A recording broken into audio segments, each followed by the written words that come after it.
I repeat again, the senator from Kentucky is now working for Vladimir Putin. Hey guys, welcome to the Silver Report. Here we are. It's Thursday, March 16th, 2017, and we have gold currently trading at $1,226.80. Silver is trading at $17.39. And so, the big story of the day. Now, we have seen that the Republicans, in particular Senator Mike Lee, there's a group of his colleagues, they're calling on the newly appointed Rex Tillerson, the Secretary of State, to immediately investigate how U.S. taxpayer funds are being used by the State Department and the United States Agency for International Development, the USAID, to support Soros-backed leftist political groups in several Eastern European countries, including Macedonia and Albania.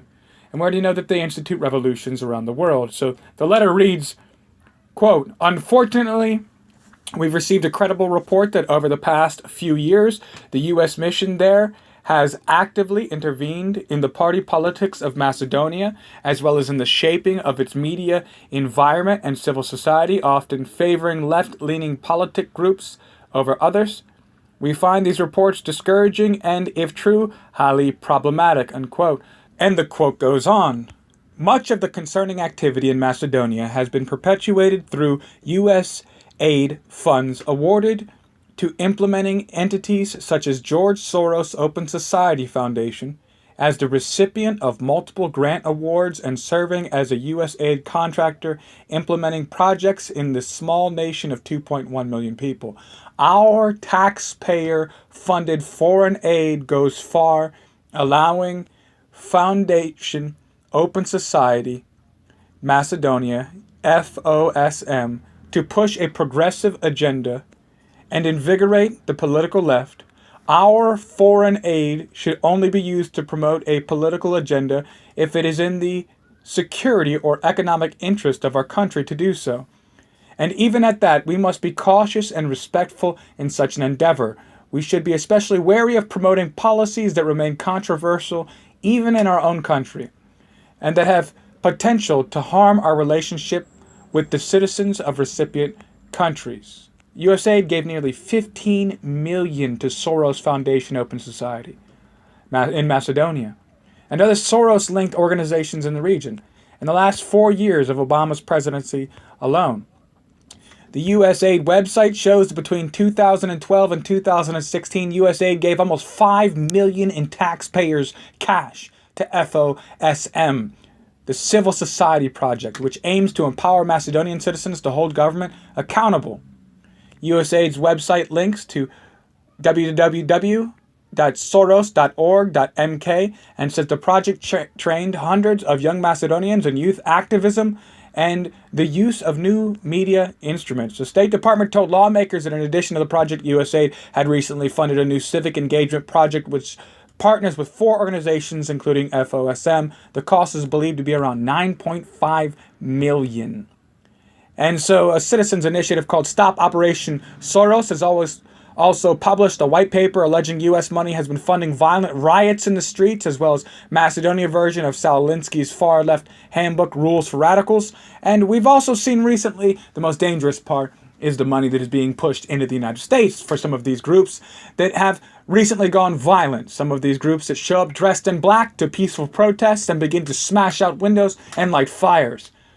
The reason that he institutes these groups is to throw out and to topple dictators, or not even dictators, but elected governments they're not satisfied with. And they've been using these funds from our tax money.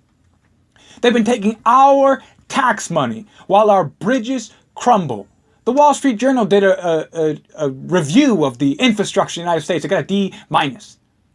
Crumbling bridges, potholes. Look at New Jersey. It looks like a train wreck. Every city you go down there, the government buildings look like they're covered in sludge. Our infrastructure in this country is failing. Our economy is collapsing. We have a debt that we can't even begin to imagine to pay, and all the world knows it. And yet we're funding millions of dollars to cause these groups to rise up to power around the world, these centralized globalist groups.